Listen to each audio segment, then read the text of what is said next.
They told him to sit, not because he wasn't ready, but because someone higher up said, take him off. On August 18th, 2025, the Cleveland Browns shocked the NFL world when they announced Joe Flacco, a 40-year-old with nothing left to prove, would be their Week 1 starter over Shedeur Sanders, the hottest rookie name in football. Immediately, fans exploded. How is this even possible? One post on X read, racking up over 2 million views in an hour. But behind internet outrage was something far deeper and far more disturbing. Because according to multiple leaks, NFL Commissioner Roger Goodell himself got involved, calling Browns owner Jimmy Haslam directly and pressuring the team to give Shedeur a legitimate shot. And the owner's answer? I don't want that guy. What started as a simple QB decision has now unraveled into a full-blown crisis for the NFL. At the center is a polarizing young quarterback with NFL bloodlines, elite college stats, and more media attention than any rookie in years. Yet somehow, he fell to the 5th round of the draft. 143 picks passed. Teams looked the other way. Why? Conspiracy theories have turned into credible allegations of league-wide collusion, with insiders claiming that NFL owners secretly agreed to blackball Shedeur, punishing his father, Deion Sanders, for being too vocal, too powerful, and too uncontrollable. Now the NFL is stuck. The Browns have 5 quarterbacks on the roster. The media's circling. Lawsuits are being filed, and every move the league makes only deepens the suspicion. Was Shedeur Sanders sabotage from the beginning? Because here's the truth. This isn't just about football. This is about power, race, and whether the NFL can still control the narrative when the cameras are always rolling. And we're just getting started. Shedeur Sanders walked into the 2025 NFL Draft with everything going for him. Bloodline, box office appeal, and a stat sheet that looked like it belonged to a franchise QB. Over 4,100 yards, 37 touchdowns, and a jaw-dropping 74% completion rate his final college season. Every projection had him in the top 3, possibly the #1 quarterback off the board. Instead, his phone stayed silent. Round after round, pick after pick. His name never came up. Not in the 1st, not in the 2nd, not even in the 3rd. By the time the 5th round arrived and 143 names had already been called, Shedeur wasn't just one of the biggest surprises of the draft. He was at the center of a developing scandal. Fans were furious, analysts were stunned, and NFL insiders were sounding the alarm. Something wasn't adding up. Because this wasn't a player with red flags.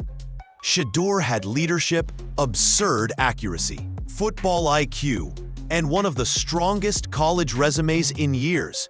So why did teams keep passing? Some blamed his last name. Others whispered about attitude issues. But behind the scenes, a darker explanation was spreading. Owners, according to several insiders, were engaged in something coordinated, something that wasn't about football at all. Even former players couldn't hide their shock. This doesn't make sense, Stephen A. Smith said. We've got a quarterback everyone agrees is first-round talent, and 32 teams pass 4 times each? That's not just a slide. That's a message. And that message hit even harder when the Cleveland Browns finally picked him, after already drafting another quarterback. It didn't feel strategic. It felt forced. Something strange was happening. And once the rumors of a commissioner-level intervention began to surface, it became clear this draft wasn't just unusual. It may have exposed a hidden leak inside the NFL's carefully polished image. As the 4th round of the draft dragged on and Shedeur Sanders was still on the board, the NFL found itself in an uncomfortable position. Social media outrage was boiling over. Sports media outlets were tearing into team executives, and civil rights groups were already drafting public statements. Something had to give. That's when reports say Roger Goodell picked up the phone. According to league insiders, the NFL commissioner personally contacted Browns owner Jimmy Haslam with a clear message: get Shedeur off the board now. NFL headquarters had grown so concerned about the optics of Shedeur going undrafted that Goodell allegedly stepped in to calm the storm before it engulfed the league. Why the panic? Simple. Shedeur was black, marketable, and elite on paper. And a league that's already faced years of criticism for its handling of race, inclusion, and quarterback diversity couldn't afford another PR disaster. Not with Deion Sanders, one of the most influential voices in sports media, watching every move. But what caught people off guard wasn't Goodell's involvement. It was Haslam's response. Publicly, the Browns owner seemed almost annoyed they ended up picking Shedeur. If you told me Friday night we were taking Sanders, he said, I would have said, that's not happening. Then he threw his own GM under the bus, claiming it was Andrew Berry's call. That wasn't just distancing, that was deflection. And behind it all was a growing belief that this wasn't just about a single phone call, it was about control. League execs pushing one way, owners resisting behind closed doors. And Haslam caught in the middle of a power struggle that was never supposed to be made public. But now, it was too late. Because once the league stepped in to quietly fix the situation, they only confirmed what millions already suspected. Something was definitely wrong. The Cleveland Browns didn't just quietly draft Shedeur Sanders, they held 2 separate meetings about it on draft day. Read that again. 2 internal meetings for a 5th-round pick. That rarely happens unless something big is interfering with football operations. Most 5th-rounders are picked without fanfare. The GM makes a call. The coaches give input. Boom, it's done. But this smelled like something else entirely, like league pressure meeting owner resistance in real time. By that point, the Browns had already selected Dillon Gabriel, an Oregon QB projected to go in the 6th or 7th round, with their 3rd-round pick. So when they turned around and grabbed another quarterback just 50 picks later, eyebrows went up immediately. What exactly was happening in the Browns' war room? Owner Jimmy Haslam, clearly frustrated, distanced himself from the Shedeur pick altogether. That's not happening, he had told staff before the 5th round. Yet, it happened. And once again, he shifted the blame. All signs pointed to a higher power forcing the team's hand. And even Haslam seemed to admit it, without saying it outright. But here's what made it messier. Despite the pick, the Browns didn't seem to want to actually use Shedeur. Reports quickly surfaced that he wasn't getting first-team reps at training camp. He was allegedly throwing to equipment staff, not real receivers. Coaches weren't communicating with him like a serious QB contender. It suddenly felt less like a bold move and more like damage control. Cleveland had no plan for Shedeur, just pressure from above. And once the cameras stopped rolling, it was clear. They were never all in. They were just going through the motions to meet league expectations while quietly hoping the controversy would burn out. But it didn't. And it wouldn't. Because what started as a reluctant draft pick was now about to become a national lightning rod, with the entire league system under the microscope. If the Browns were ever serious about developing Shedeur Sanders, they had a funny way of showing it. From the moment he arrived in Cleveland, insiders say Shedeur was treated more like a PR obligation than a franchise investment. He wasn't getting first-team reps, didn't practice with starters, and was allegedly thrown into drills with equipment staff, not even backup receivers. One report described it as a ghost development track, designed to check boxes without giving him a real chance to shine. That's not normal, not for a player with Shedeur's stats and swagger. Even worse, the Browns reportedly put stricter media access restrictions around Sanders than any other rookie. No open sessions, No podium appearances, no chances to build his case in front of reporters. It was like they wanted to minimize his presence entirely. By August, speculation about internal sabotage exploded. Stephen A. Smith went on air and called it out directly. They're setting him up to fail. And honestly, that started to look less like opinion and more like fact. Everything about how Shedeur was handled screamed reluctance, wrapped in obligation. Despite his strong preseason performance, 14 of 23 for 138 yards and 2 touchdowns, the team never moved to elevate him. Instead, they quietly downgraded him after he suffered an oblique injury, sidelining him right after his most promising game. Timing? Suspicious. That same weekend, LeBron James praised Shedeur on social media, calling him special. So why would the team bury that momentum? Because that spotlight made people in the building uncomfortable. The Sanders family came with cameras, clout, and controversy. And some in the Browns organization clearly didn't want that heat, no matter how good Shedeur looked on the field. It wasn't just coaching decisions anymore. It was narrative control. They wanted Shedeur out of sight and eventually out of mind. But what happened next would make that impossible. The deeper you look, the clearer it becomes. This wasn't just about the Browns. Something much bigger was happening behind the scenes. The first major sign came on August 1st, 2025, when Antonio Brown dropped a bombshell. He claimed that NFL owners had a secret agreement not to draft Shedeur Sanders. According to him, every team had been told to take him off their boards. Allegedly, the Browns only selected Shedeur after receiving heavy pressure from league executives in New York. At first, it sounded like another wild Antonio Brown headline, until it didn't. Just days later, Boomer Esiason backed him up. On WFAN radio, Boomer claimed he spoke directly with team officials from 3 separate franchises, and all of them said the same thing. Their owners ordered them to remove Shedeur Sanders from the draft pool.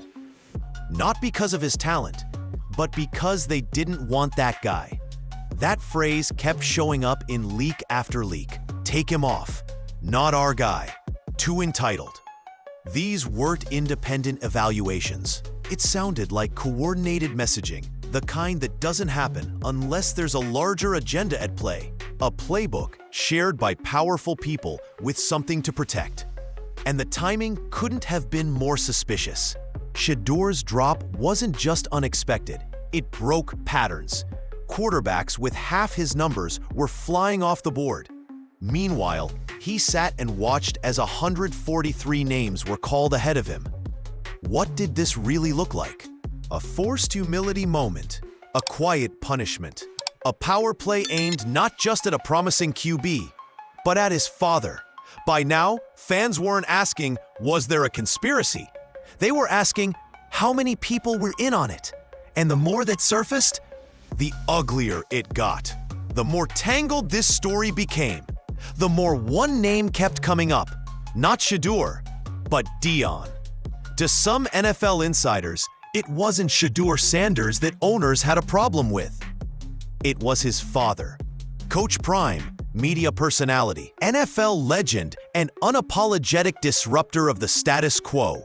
Deion Sanders has never played by the league's rules, on the field or off it. He turned Jackson State into a spotlight machine. He flipped Colorado into a national powerhouse in a matter of months. And he's been loudly unapologetic about protecting and promoting his sons along the way. That kind of power doesn't sit well with NFL traditionalists, especially the old guard billionaire owners used to calling the shots. So when Shedeur entered the draft, he carried more than just his college resume. He carried Deion's reputation, the family media empire, and a perception that he wouldn't be just another quiet, team-first rookie. That's when the whispers turned into strategy. Sources inside the league believe owners didn't just want to humble Shedeur. They wanted to send a message to Deion, you don't run this league, we do. It wasn't just about race. It was about control, a direct challenge to a figure who had been acting like a kingmaker outside of NFL channels. And when Dion publicly hinted before the draft that he didn't want his son going to just any team, that was enough to turn owner discomfort into resentment. Look at the response. Unlike Eli Manning, who openly forced his way out of San Diego in 2004 with almost no backlash, Shedeur was reportedly punished just for expressing preferences. The double standard was impossible to ignore. This was no longer just a draft slide. It was a calculated move against a powerful black voice in sports, and the son who refused to apologize for carrying that legacy. What started as speculation soon turned into a legal crisis. In May 2025, a Colorado Buffaloes fan filed what would become one of the most explosive lawsuits ever brought against the NFL. A $100 million civil rights case accusing the league of racial discrimination in Shedeur Sanders' draft slide. It sounded outrageous until you read the details. The suit claimed that Shedeur's freefall wasn't coincidental. It was deliberate, coordinated, and part of a systemic failure to treat black quarterbacks fairly. The plaintiff even cited a leaked 61-page arbitration report that allegedly uncovered extensive communication between multiple team ownership groups, suggesting a shared effort to keep Shedeur off draft boards. But it didn't stop there. The same lawsuit pointed directly at leaked scouting notes and slanderous internal comments about Shedeur's so-called attitude problems and entitlement. Statements the lawsuit claimed were racially coded and in direct violation of the Civil Rights Act of 1964. The NFL's first reaction? Silence. But as media coverage exploded, league executives scrambled to control the narrative.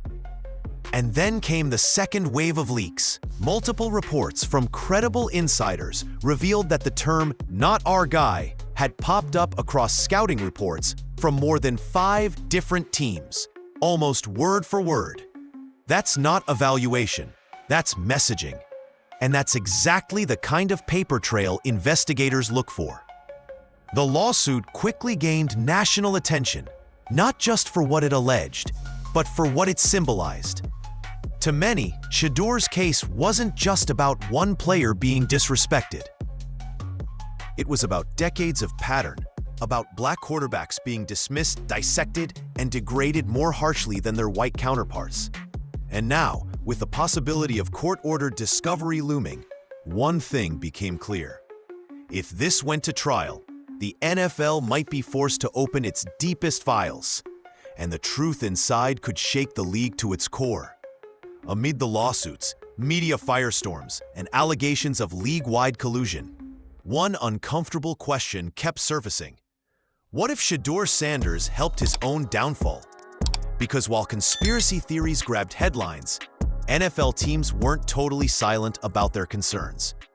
Behind closed doors, executives pointed to a string of red flags that made Shedeur, in their words, too risky.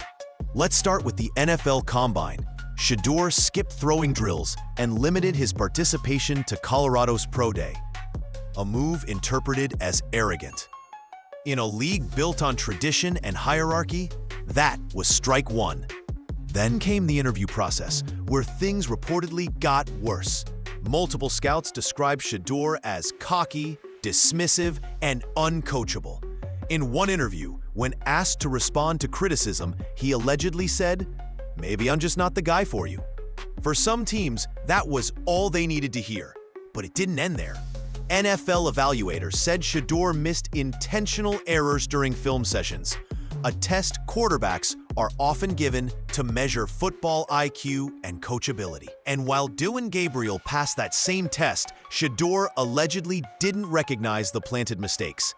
That troubled coaches who already questioned his ability to adapt to pro-level schemes. Then came the off-field issues.